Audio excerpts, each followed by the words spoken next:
quick.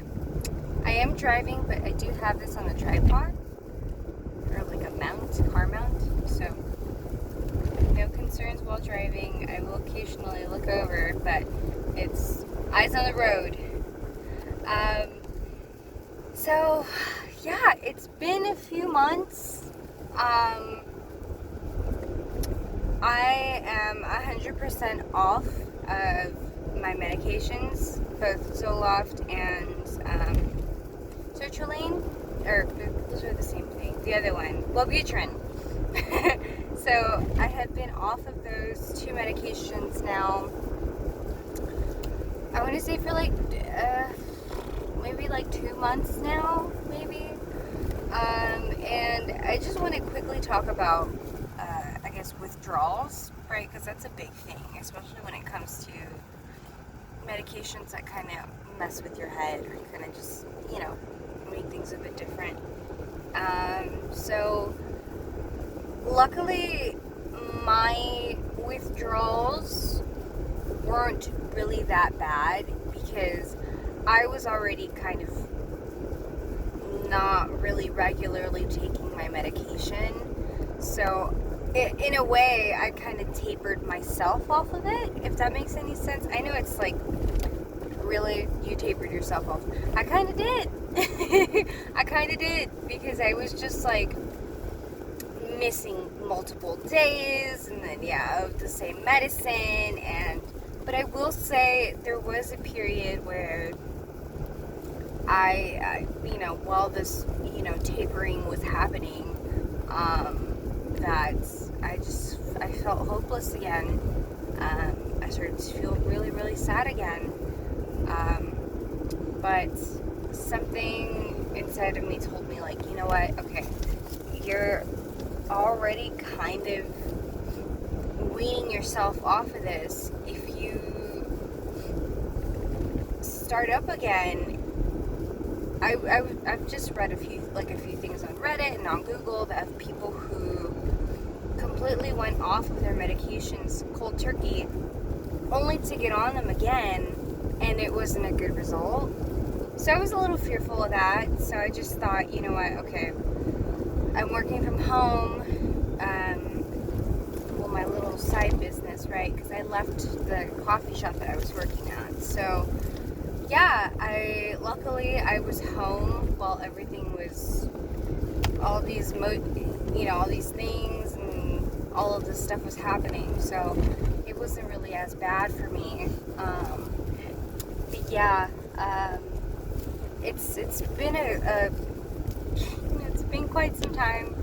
I have been doing okay. I did a few pop-ups here and there to sell my things, and then we got like massive ingredient inflation, right? So inflation with pricing, there's gas and there's ingredients that the prices have gone up. So I was paying $6, almost $7 for 4 sticks of butter, the one that comes in the back. So I was becoming more and more broke, because I just couldn't afford to do these cakes anymore. And I don't want to sacrifice the quality, because that's important, especially as a home baker, as your own business. You don't want to, skimp out on ingredients. So it became very difficult for me to kind of sustain myself in my business while all of these all of these prices are going up for everything. So I took up a part-time job. I just started, and it's been good. But the reason I'm also doing this video is because I'm trying to keep myself accountable. I already am feeling like I want to leave, and that's not a good feeling, because I want to stay committed to a job. So I'm kind of getting the tiniest little red flag that maybe, this has got something to do with anxiety or something. I couldn't tell you why I'm feeling this way. but I absolutely hate it. It could be as simple as like, okay, you're being picky because you know what you're looking for, which is a good thing. But also, you can't be picky and broke at the same time. How are you gonna pay for your car? How are you gonna pay your phone bill? How are you gonna pay rent? If you just can't settle on a job because it just doesn't feel right, or just something about it doesn't jive with you. You know what I mean? So I hate myself because I am aware of the things that I do and why I do them, but I can't seem to have or find the willpower to just power through.